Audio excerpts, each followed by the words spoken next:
har 24 sekunder.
Welcome to this webinar today, where we are going to touch down in the Brazilian market and get an overview of its potential and future developments.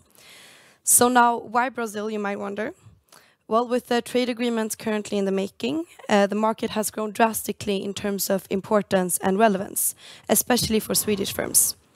The recent Business Climate Survey from 2023, conducted by Business Sweden and Swedish Chambers International, revealed that Brazil is the market with one of the highest percentages of profitable companies and planned future investments. However, despite this, there are still some hurdles and cultural differences that might complicate an entry into Brazil. We are therefore here today to provide you with the expertise and experiences and to make this huge market more comprehensible. This webinar today is hosted at the Stockholm Chamber of Commerce and organized by a collaboration between Swedish Chambers, both regional and also international, from the Swedish Chambers International Network. Each of these trade talks provides a glimpse into a new market, a new country, and they are for both importing and exporting companies, allowing listeners to be able to evaluate an entire market without having to board a single flight.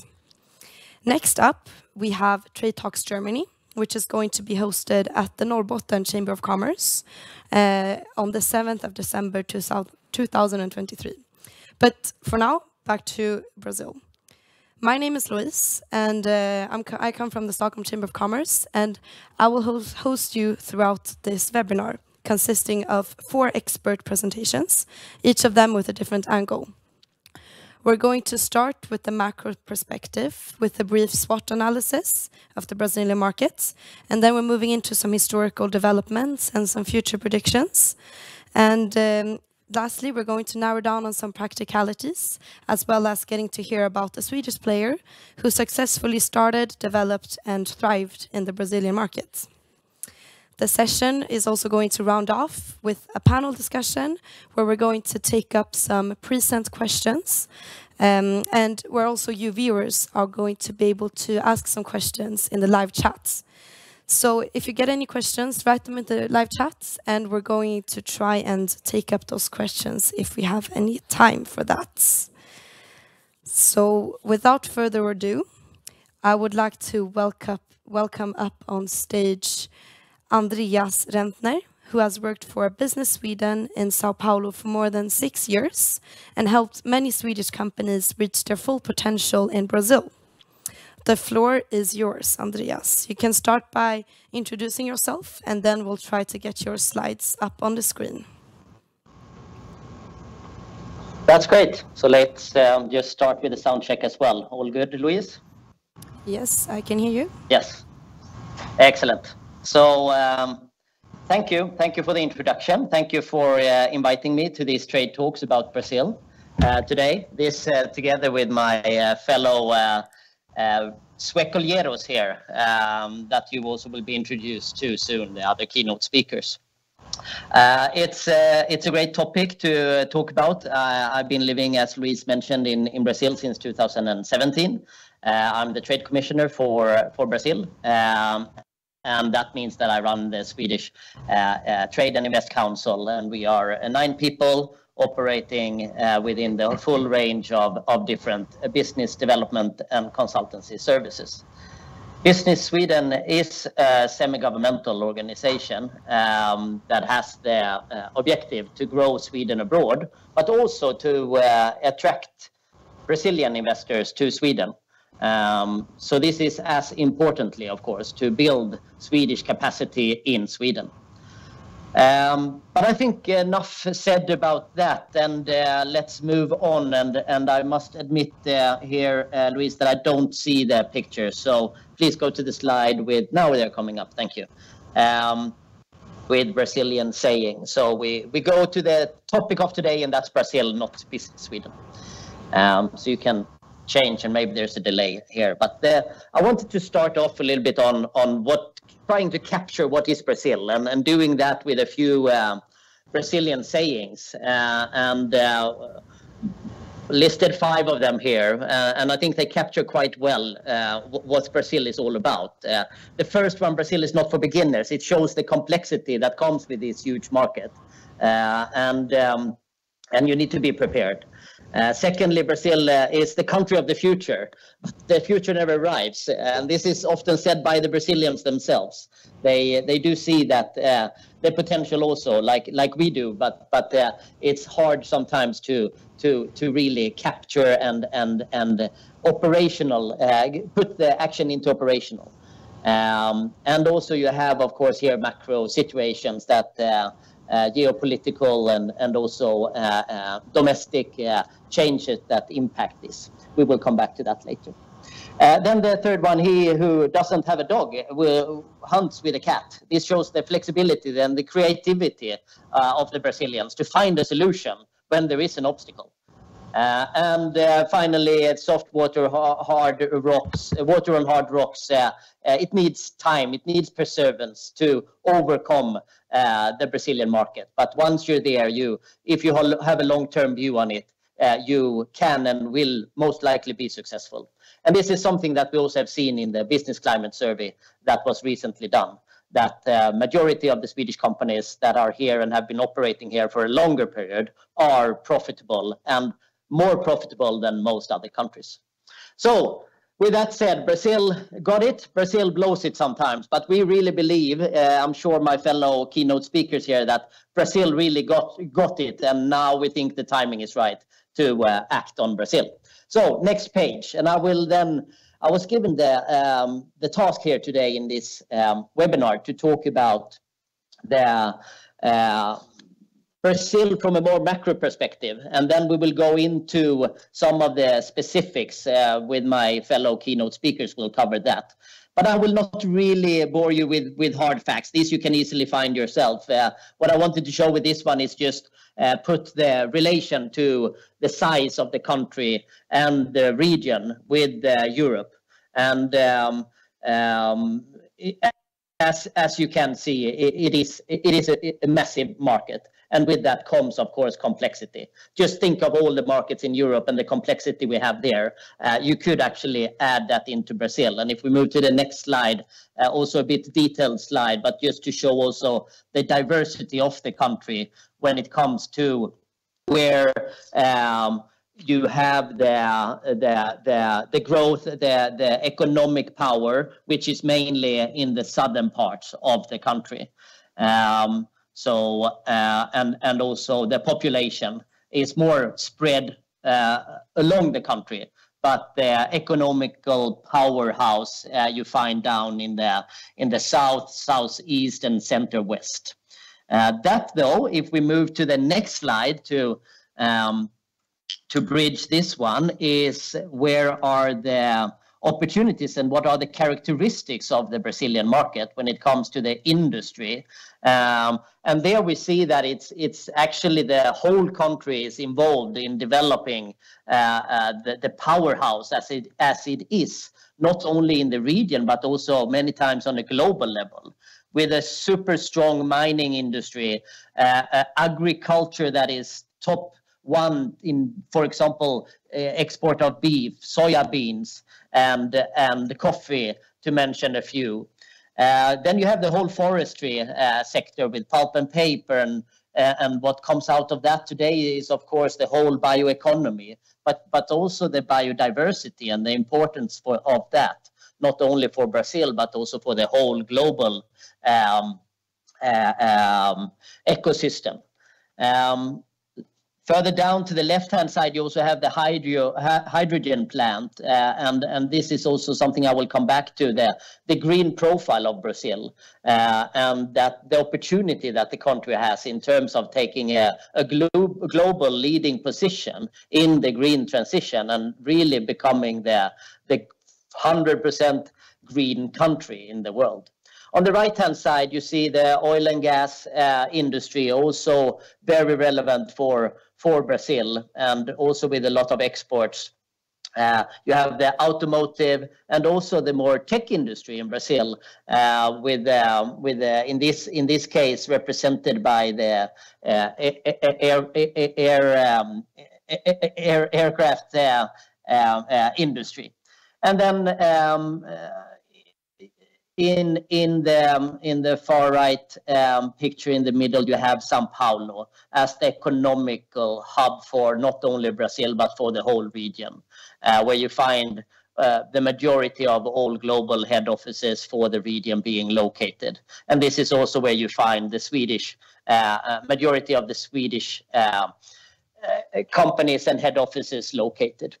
This is something that my fellow keynote speaker Jonas will cover a bit later. So given this, I'd like to just quickly move on to the last slide, and that is the actual SWOT analysis that was made in order to summarize where Brazil is in a very short note. And as most of you are probably familiar with, it's a model where you look at strength and weaknesses, and then opportunities and threats. And I think I've covered most of it so far, but I really want to focus a bit extra on the strength side with abundant natural resources that this country sits on. It's so rich, and it just needs to make the transformation of becoming part of the full value chain and not only a supplier of natural resources. The large economy that attracts foreign investments, especially in these past years with the turbulence in the global geoeconomics. Powerhouses, as I mentioned, in several areas, and also not to be forgotten, a strong democratic values, and that also respect diversity, even if this is not always maybe coming out in media that way. Looking at the weaknesses then, and my Johan Fager here will cover that part, but it's all about the red tape of Brazil, also referred to the cost of Brazil, but you will hear more about this soon. Also the political instability, but that's part of the DNA in this region, to be honest. So you just need to be able to manage it in a good way and live with it. So then moving over to the opportunity side, again, I need to stress the opportunities that we see in the green transition and the green transformation taking place here on the energy side, but also for the full value chain. Take the mining industry, the car industry, any industries, they are all into the transformation at this moment, looking for good solutions to make it the decarbonization in practice. It's also the opportunity of the EU-Mercosur agreement that has been up for talks for 20 years, but are closing down to hopefully a final agreement. But I think we will touch upon that in the later here in the discussion. Moving lastly over to the threat side, it is talking about the green profile Brazil has. There is, of course, also a liability in that, and that is taking care of the environmental challenges that the country has and have had for at least the past 5 years with the deforestation that has been much in focus when you talk about Brazil, unfortunately. But we want to talk about the other things as well. And with the new government now in place, it's been clearly declared that they are on top of this, and they have tough targets to meet. And this is also plays into the EU-Mercosur agreement. Other threats is the incoming inequality and what that can bring in terms of disturbances in society. But as we also know, Brazil is not known to be a country with a lot of riots. Unfortunately, we have had some the past year here, but that's not the common way of communicating dissatisfaction.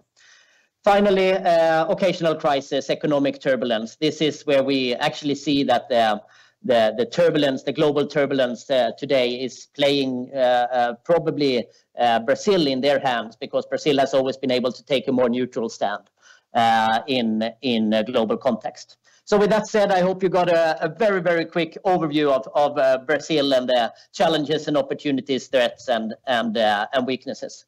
Over to you now, Jonas, to talk a little bit more about Sweden in Brazil. Yeah, okay. Thank you so much, Andreas. I know summarizing an entire market, let alone the biggest economy in South America, is not an easy task, especially not in 5 minutes. So big thanks. And now we would like to welcome up Jonas Lindström, who is the managing director at the Swedish Chamber of Commerce in Sao Paulo. And he works on a day-to-day basis with developing the trade relations between Sweden and Brazil. The screen is yours, Jonas.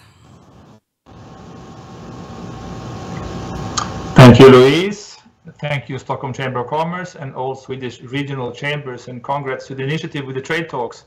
Very happy to have Brazil here on the agenda today, the country that we love. And Andreas, congrats also to the introduction. Very good. You covered a lot already in a few minutes. And we have a challenge here in 1 hour to talk about this huge market called Brazil.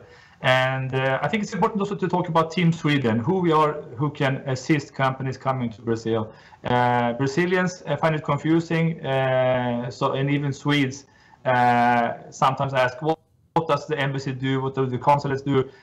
Business Sweden, the chamber. So a quick glimpse of the chamber. I prepared a few slides about the chamber first, before we enter in Sweden and Brazil in general, who we have here. I don't see the first slide, but let's see if it comes up.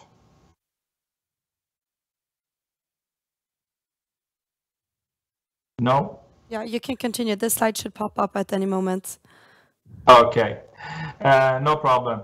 So who are we, first of all? We are a member organization, non-for-profit. So the companies that are part of the members of the chamber, here they come. We are an independent non-profit member organization, as I said. We have 180 companies, and only that shows the strong presence of Sweden in Brazil. They are not only Swedish companies. We are here to join Brazilian companies also with the Swedish ecosystem. So many of these 180 companies are Brazilian companies, suppliers or clients to the Swedish industry in Brazil. Important to mention. And we've been here in Brazil for 70 years and celebrating a lot this anniversary this year. And our board is 15 people from different companies here in Brazil, large and small. We're happy to have Queen Sylvia as an honorary member of the board. Since she lived here in Sao Paulo during her teenage period, she accepted this invitation. And we are here, I'm sitting right now in our business center in the center of Sao Paulo, where we have a co-working, and this room where I'm now, where we have the presentations and the committee meetings, and where we do our core business, which is networking and competence development. So next slide, please. Yeah, next slide is up for the viewers. You can. I see there's a delay. So no, so we have the committees. We work a lot with 5 committees: the finance and human capital, etc. So they arrange these. We have 50 events per year for the members, where we exchange experiences of how doing business in Brazil. So we think there's a lot of knowledge and experience among the companies in Brazil. So that is one of the benefits we as Team Sweden offer. And we work a lot with Team Sweden, as you see on the slide, with the embassy, the consulates, Business Sweden, and CISP, who is in Research and Innovation Center here in Sao Paulo. So this is to show the strength for you as a company coming to Brazil, or any other Swedish organization, that it's in all our interest in Team Sweden to receive you on all levels here, not only in Sao Paulo, but nationwide in Brazil, and there is this network here to support you. And as the chamber, we work a lot with SCI, Swedish Chambers International, so we have this international network with chambers all over the globe. Euro Chambers in Brazil is here in Sao Paulo. We work a lot with other European chambers. And of course, Global Compact, here it's Pacto Global in Brazil. The ESG work for Swedish industry and all of us in Team Sweden is very important. So in the next slide, there might be this delay here.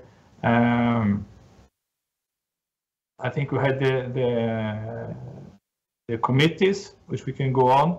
Yeah. And I would finally like to talk a bit about the publications. The book, here it is, publications. Since we have a magazine, we have a business climate survey, very important to mention. Andreas mentioned it, that every year we do together with the embassy and Business Sweden a survey about Swedish companies in Brazil. This is a global survey nowadays with 22 countries participating. And we had 50 companies here in Brazil. So if you're interested to know the results, they are on our website. A very clear report on the business climate. It was in March and April this year we did it. So it was about last year and how companies see about the coming 12 months. Very interesting reading, inspiring reading. And Andreas mentioned many of the facts already, but I encourage you to read the Business Climate Survey. And then the book, since we're celebrating 70 years, we published this book, as you can see on the slide, Sweden in Brazil, with many symbols about the Swedish presence in here. And that's also on our website, and that shows the strength of Sweden and Brazil.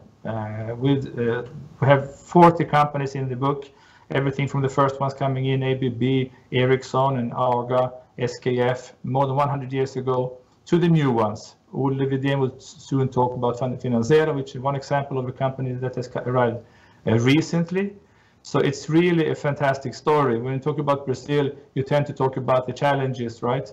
But this story of Swedish companies in Brazil is proof that it's possible to do business here. The Swedish companies are here to stay.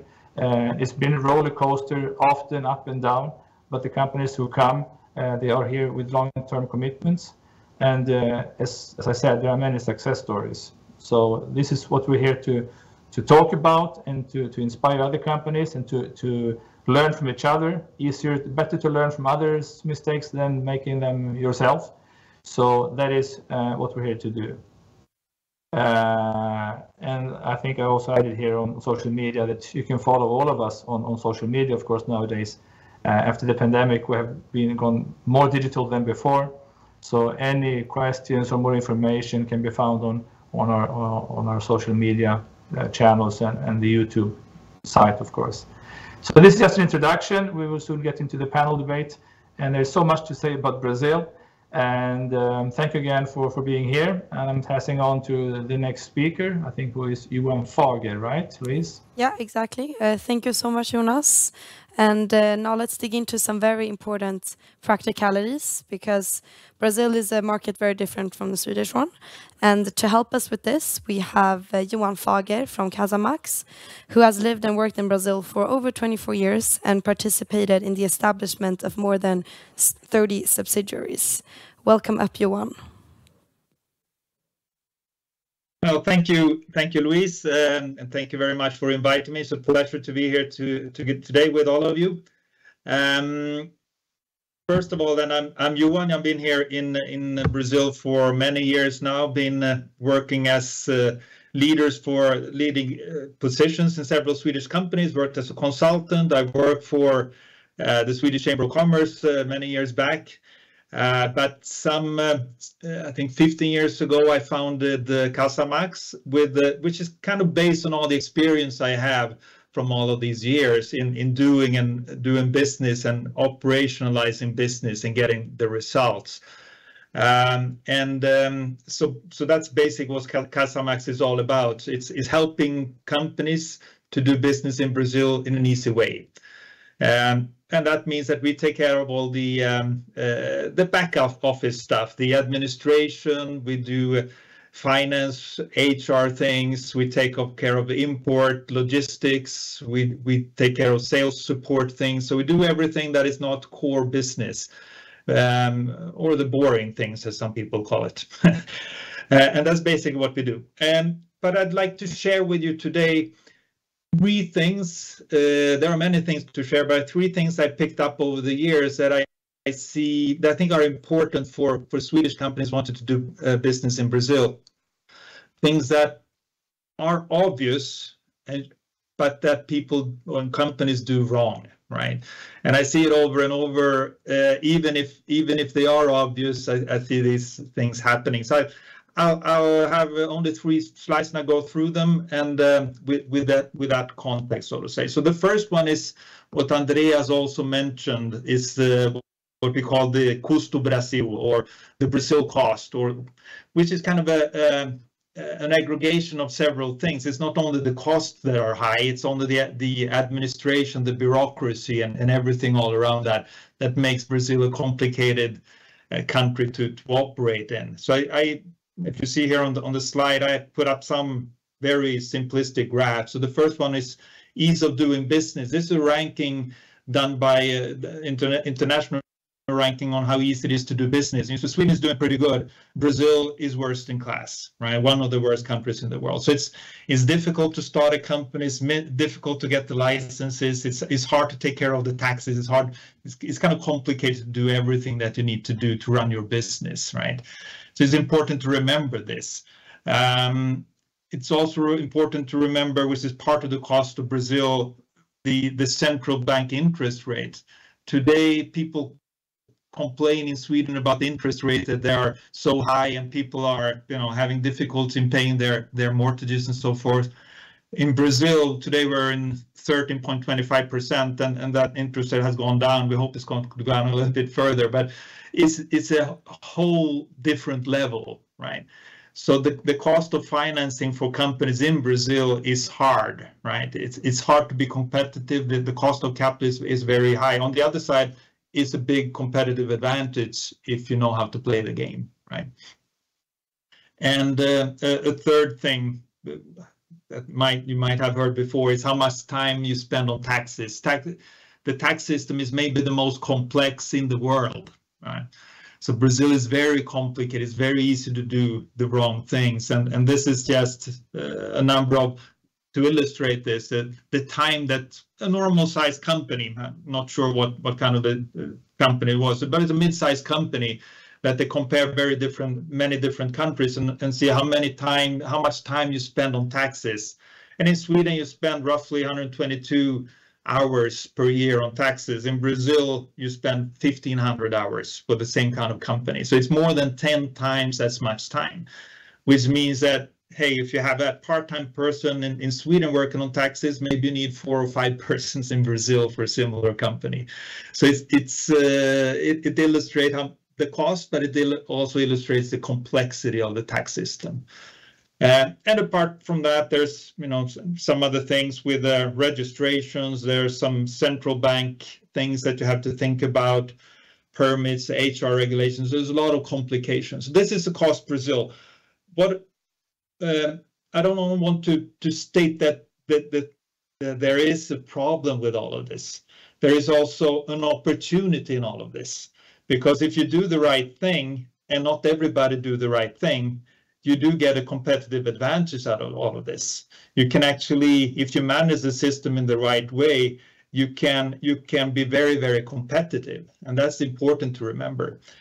But I think the most important takeaway from this: don't do it yourself, right? I see many companies coming down here and think, hey, I operate in many other companies, in many other countries. We can operate in Brazil as well with the same setup. It doesn't work like that. You need to get a professional support. You need to have a very good lawyer to start with. You need to have a very good accountant. Don't go with any accountant. Don't go with any lawyer. So you need good professional support in order to be successful. So that's, I think, the key takeaway number 1. So if you go over to slide number 2, which is another thing I learned over the years, it's about looking at your business model, right? And having the right business model when you set up your business. So this slide is based on what a small study we did for a company not very long ago, when they couldn't understand why they were not selling very much in Brazil. So if you looked at the first case, which is end customer in Brazil importing directly, he had some customers in Brazil. They were importing some, but not very much. And he said, hey, I want to change this. The market is very good. He got a distributor. He changed the distributor, got a new distributor, and he couldn't sell. And the distributor was saying the prices are too high. And he said, hey, I have the same prices as my international competitors all over the world, right? So why don't I sell? So we made the simulation considering the same reasonable margins that the Swedish company had, the same margin and so forth, and the end customer price comes up to be some 20% higher compared to if the company imports by themselves. So there you have a dilemma, right? If you don't have a distributor, you don't have distribution and you don't sell. If you have a distributor, you get a high price that is too high, right? And then we started to compare to a couple of their competitors. And we looked at one competitor with a local setup that took advantage of the advantage you can get in terms of freight, consolidating shipments, in terms of transfer pricings and so forth. And without decreasing their margin, they were able to decrease the sales price by some 16%. So, and the last case on the way to the right is if the same company, and there's another company in the market taking advantage of tax advantages, and there are several tax advantages. There's a tax war going on between different states and so forth, which might change with the new tax reform that is under discussion, but this is still valid and will probably be valid for several years. Yes. So if you take advantage of this, all of these tax advantages as well, you have a totally different sales price to the market. So when the sales manager in Sweden saw this, I said, okay, now I understand why I don't sell, right? And you can find the same kind of situation for all kinds of products and imported products, but you also see the same kind of situation for service companies, where the setup and how you model your business is extremely important in order to be successful. So do keep that in mind, right? There are reasons why if you're not selling, there are probably good reasons why you're not selling. And the third thing, if you change slide again, please, is a little bit more on the communication side, but you have to be present. And you have to be present in several ways. If I see people coming down and doing business visits, they go and meet some companies and say, hey, I had great visits. It was so good. We're going to do good here in Brazil. And then they go back and nothing happens again, right? There was a very positive first meeting, but in Brazil, you need to be present physically. You have to go and visit your clients. You cannot only do it by email and Teams meetings and so forth. You have to be there. People like to be, have a coffee together. They like to have a lunch together. They like to hug each other, like the bears here on the picture. So it's a lot of a physical contact that is needed, and people like to do business with people that they like. So if you're not there and if you're not a likable person, you're not on the radar when it comes to making the purchasing decision. So be present, come and visit from Sweden. If you want to be even more present, which is good, make sure that you have local sales. It is a lot easier for a Brazilian to take the phone and call somebody here in Brazil, and you can meet and you can talk. And without the local sales contact, it's often hard to get the right results, right? Much more here than maybe in Sweden. People negotiate with people and not with companies. So having the personal contact is extremely important. And last but not least, if you want to be really successful, I would recommend that you look into setting up a subsidiary and taking advantage of all the advantages that are here to take, right? See that mid-sized companies coming down here, when they do set up a business and start running it with more attention, that's when the business starts picking up, right? Ole might be able to tell more about that, but many businesses is very hard to run from abroad. Even if it's a service business, it's probably impossible, like the one that Ole is into. But if you work with products and selling products, it's very hard to do good business unless you're local. Especially if your competitors are local, you're going to be in a very tough competitive situation. So I think these are the three things I wanted to highlight, and I think they describe a little bit what happens in Brazil and what you need to do to be successful. And don't hesitate to contact us again if you have any more questions around this. Thank you very much. And now I would welcome Ole Widén, who founded FinanceZero, which is the latest online marketplace for consumer credit in Brazil, with more than 70 bank partners and 40 million credit applications received. Welcome, Ole. Thank you. Thank you for the invitation. Very happy to be here. I should wait for the slides. But yeah, my name is Ole. I've been here since 2010, so completing 13 years.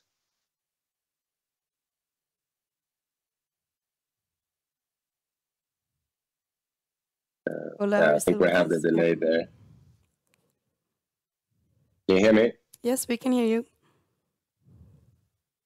Okay, great. Yeah, I've been living in Brazil since 2010, all the time in Sao Paulo. I moved here, I transferred over with Bloomberg. I worked in London previously.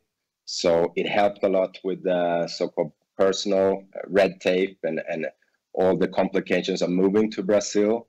It's much easier if you're transferring with a company that helps you with that. But pretty much from maybe not year one, but at least year two, I knew that I wanted to start something on my own and build something up from zero. It took a few years looking at a few different projects. But in 2015, I met my current co-founders of FinanceZero, and we founded the company then in 2016.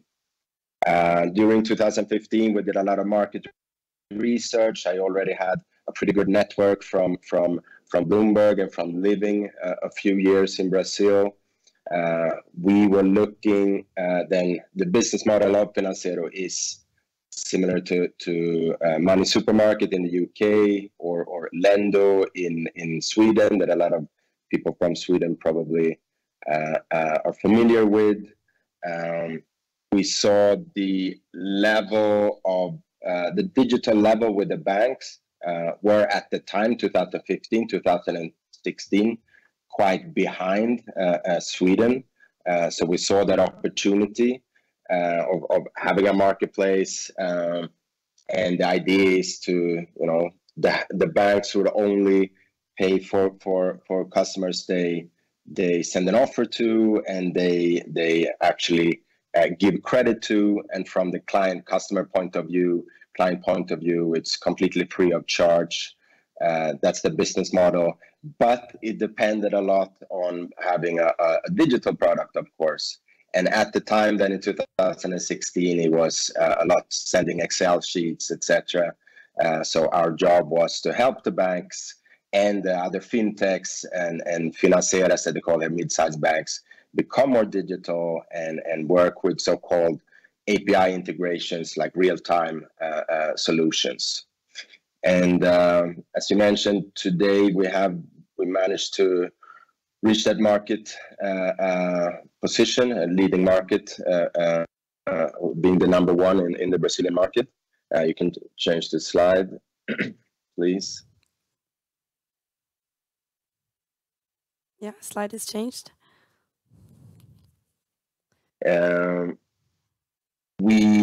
I recognize a lot that Jonas, Andreas, and Johan mentioned with red tape and the cost of Brazil. It's been a lot of hurdles in the beginning, and but once you establish yourself and once you have your company up and running, of course, it helps a lot with competition and being in there in the fight. And in the first year, a lot of sleepless nights and a lot of frustration for sure. But then it's not for beginners, as everyone says. Once you reach the point that you launch your product and you have your first customers and you've proven your business model, then it's so much more rewarding. And of course, why are we here, or why are our product is working and why we have our investors behind it is because of the size of the market. And Financiero today, we have approximately 1 million new applications per month. We look a lot, of course, on the digital metrics, and one thing that we use a lot and that we look at is Google, and they have different segments, and we see people searching on different brands. We are the number one brand among fintechs looking, when customer or clients looking for credit on Google. We have 4 of the 5 big banks in front of us, but we're number 5 in the market. We are 65 employees today. It's been a roller coaster ride. Especially the last 18 months or so, a lot of political instability before that, economical instability, pandemic, of course, and now with the so-called tech winter, a lot of those reasons for the roller coasters are global, but a lot of also are more related directly to Brazil. But right now we're 65 employees. We were up towards 90 employees before, and then adjusted the team a bit. It's been great. I'm the only co-founder living here in Brazil, and the other co-founders are based in Stockholm and come and visit frequently, especially the team from Webrock. We have 80 bank partners or lending partners connected, 20 plus fintechs, so they are more digital, and then 3 of the 5 big banks, and some of the mid-size banks are filling up that, or a lot of the mid-size and small banks that see the opportunity with what's happening, in Brazil, the extreme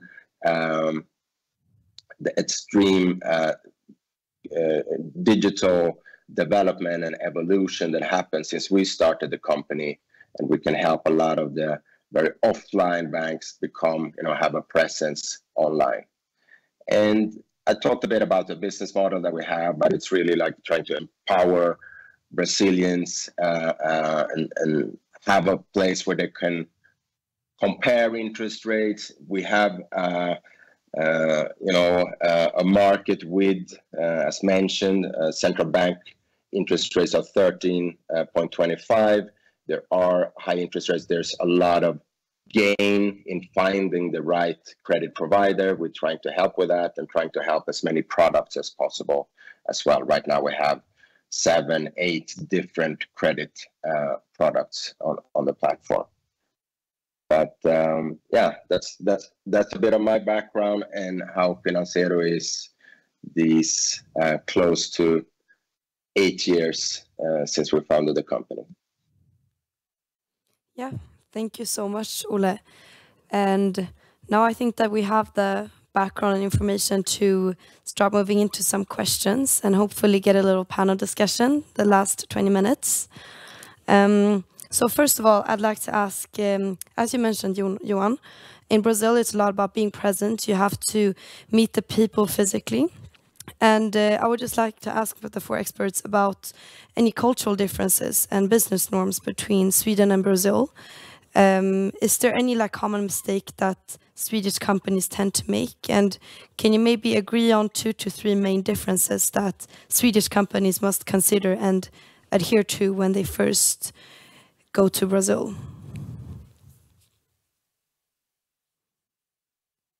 And feel free to unmute whoever wants to start with the question. I think you're muted, Andreas.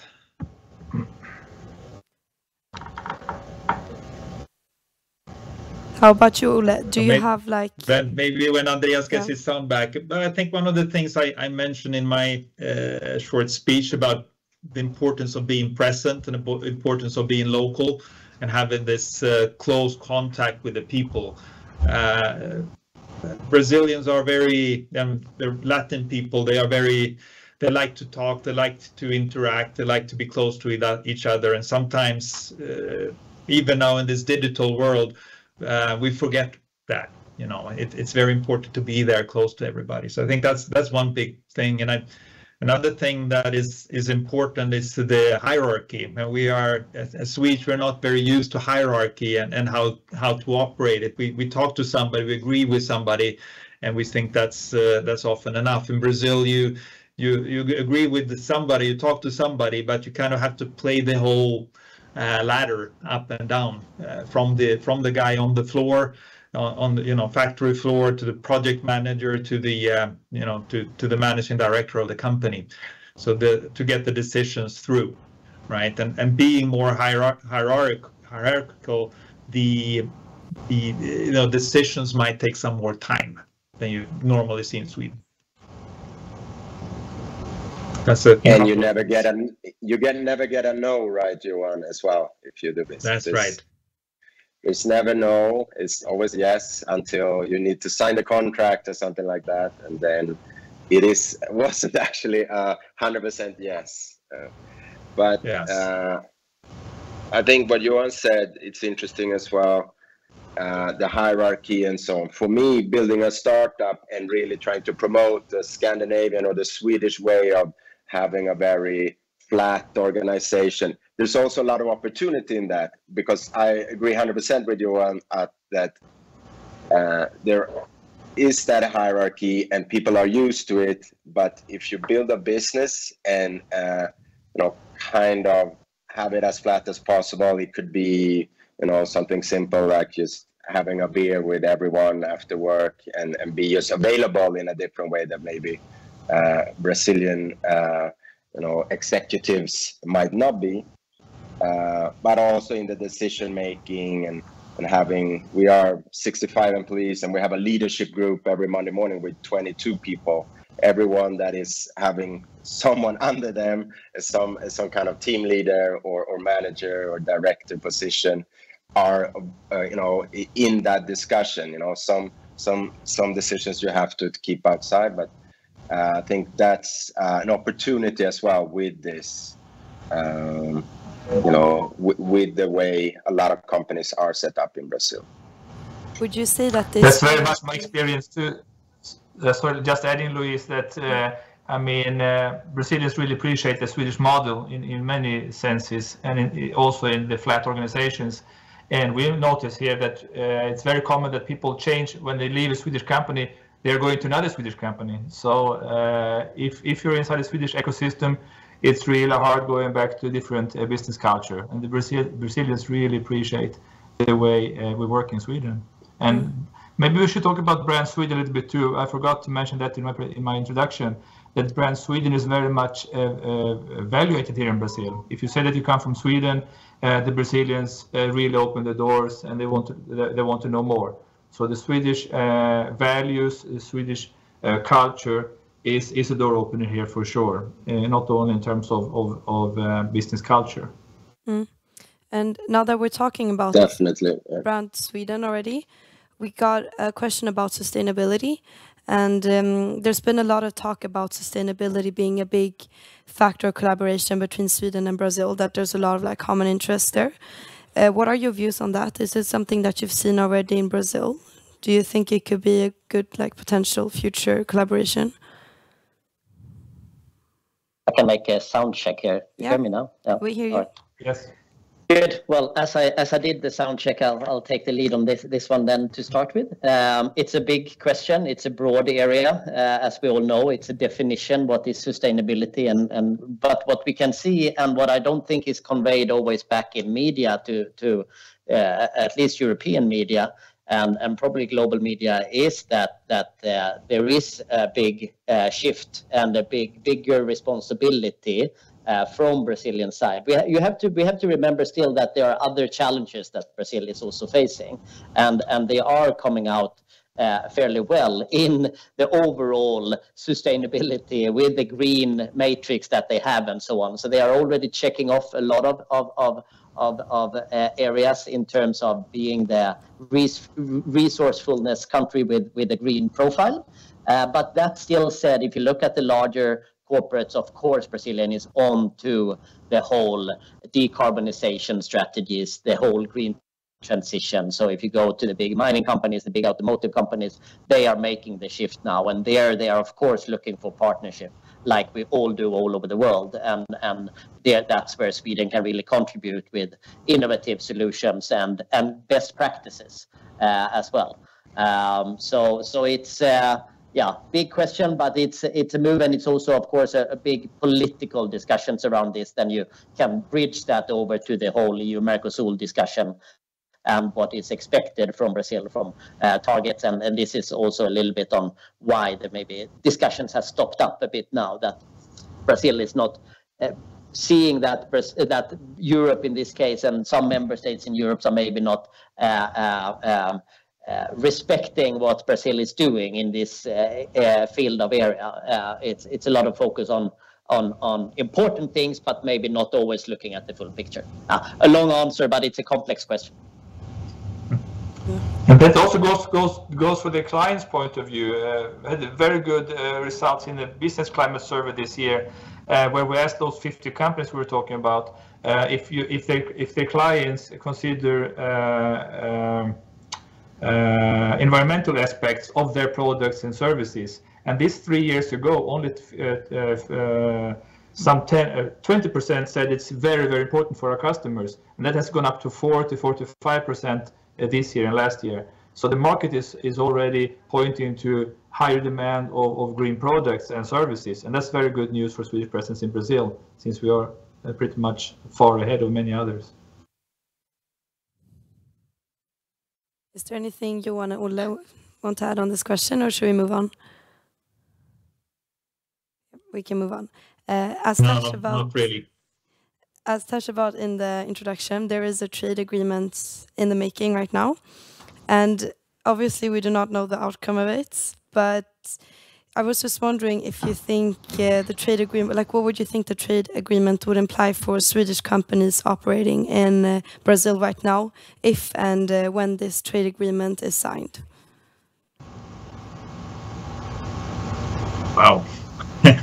Big questions.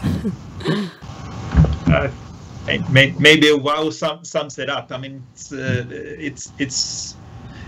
to start with, it's hard to get this trade agreement through. I mean, it's been a discussion since decades back, right? But if it does come through and it starts goes into operation, it's a huge advantage for Swedish companies when it comes to sending their products here. I think it's over 90% of the products that are exported to Brazil from Sweden should be covered or something like that. So it will have a huge impact for Swedish companies, also for the service companies, also for deregulation in many areas. That's exactly what will come out. I'm not the expert, I don't know, but it will be very, very beneficial. And I think it will be very, very beneficial for Brazilian industry, for Brazilian company as well. If you look at the Brazil cost that I talked about before, with all the import taxes on machines and on services, on software and everything, it becomes expensive for most Brazilian companies to operate. So if you manage to decrease these trade barriers a bit, I think that the Brazilian industry in general will be a lot more competitive, and that will rub off on everything. So I'm sure one of the ones hoping that this trade agreement will come through. Maybe an other side of that coin. I'm fully agreeing what Johan is saying, and it's complex. And I've seen, there's a lot of calculations on this, and some estimation is 90% of all the import taxes will go away with this, and it's a game changer but the game changer for the companies that are not here, I would say, and that's the other side of the coin in a way, that the old model for Brazil has been actually to manufacture in Brazil, to win Brazil. And that's where we see all the larger Swedish companies that has been here for 100 years or less, but many years, they have set up their business model that way. And we talked about this with business models, how important it is to make the full analysis. And here you have another parameter that you need to add on to it if you're entering Brazil at this moment. What model should you apply? What will happen with the EU trade agreement? And how fast can it be implemented? Even if it's implemented fast, it will still take 5-10 years before a full implementation, because it will come in stages. So, but maybe you want to position yourself early. But then going back to the fact that many has invested in Brazil, when we also talk to these companies that are heavily invested here, of course, they see that they could maybe make more global production in Brazil for other markets. So they, of course, would benefit from an export perspective from Brazil as well. But it's easy to just look one way in this agreement sometimes, but also think about the installed basis of Sweden in Brazil and how that will impact. But in what we hear and what we see is that the Swedish community, if we generalize that, is definitely in favor for this, and it is a game changer if it comes through for the new entry companies to Brazil. And if the agreement does come through, do you think that there's going to be a change of sectors of importance between Brazil and Sweden? Is there any sector that's going to be extra easy to navigate in, or do you think it's going to the trade between Sweden and Brazil is going to revolve around similar sectors that we see today? Well, I think it will have impact of all, and as we say, it's a rollout that will come in phases, and that's also one of the question of how will it be rolled out, and will there be favorizing some sectors in the beginning according to the agreement, of course, between the parties. But I think over the general answer, it will impact all. Then it rather comes down to which sectors do we see for the future that Brazil and Sweden can continue growing. And then you have the green transition again that we talked about. I think the whole sustainability sector, the new materials with also the battery, the energy storage. So the energy sector, the mining sector, the automotive will continue to be big here in Brazil, because that's how the structure is built in Brazil today on how you transport things. So I would mention those three as the three main ones.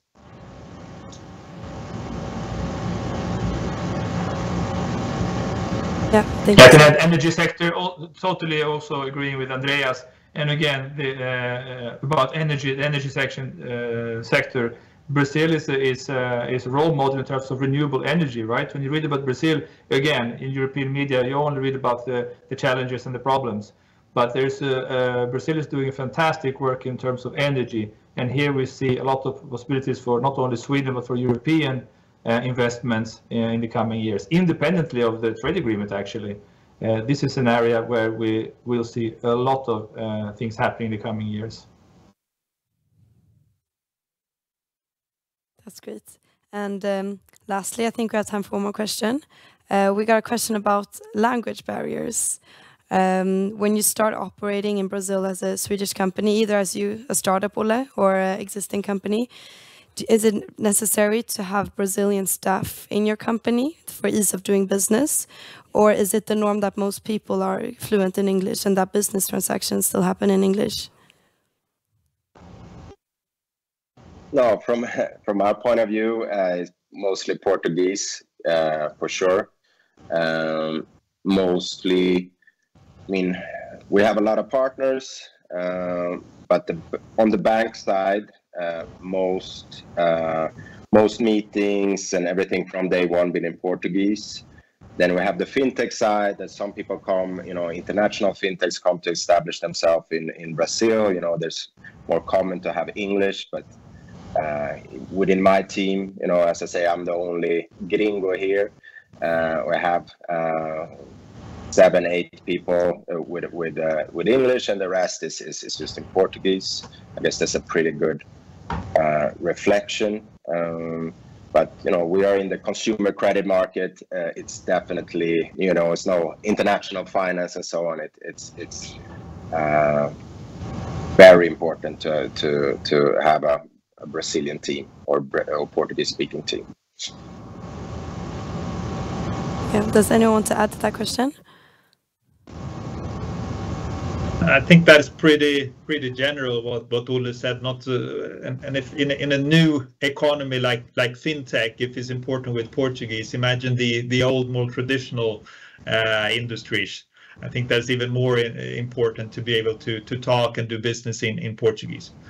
But when you come, so I think that's goes for everything. But when you're coming down and visit Brazil, if you come down as a Swedish businessman, you can often conduct a business meeting in English, depending on who you talk to and so forth. That's normally possible.